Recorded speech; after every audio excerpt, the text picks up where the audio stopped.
லக்னாதிபதியும் 10ஆம் அதிபதியுமான குரு 5ஆம் பாவமான சுபஸ்தானத்துல கேந்திரத்துக்கு அதிபதியான குரு திரிகோணத்துல சுபஸ்தானத்துல வந்து உச்சமடைஞ்சு தன்னோட கோச்சாரத்தை நடத்த போகுது.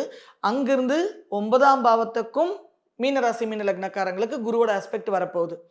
11ஆம் பாவத்துக்கும் மீனராசிக்காரங்களுக்கு குருவோட ஆஸ்பெக்ட் வரப்போகுது.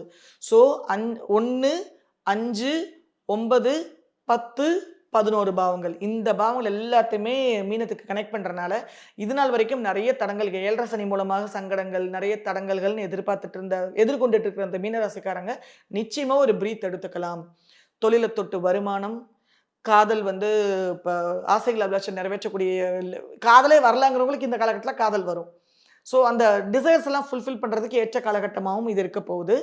குரு 9ஆம் பாவத்தையும் ஆஸ்பெக்ட் பண்ணுது அப்படிங்கும்போது, நாலேட்ஜ் ஏதாவது அப்கிரேட் பண்ணணும்னு நினைக்கிறவங்க தாராளமாக அப்கிரேட் பண்ணிக்கலாம்.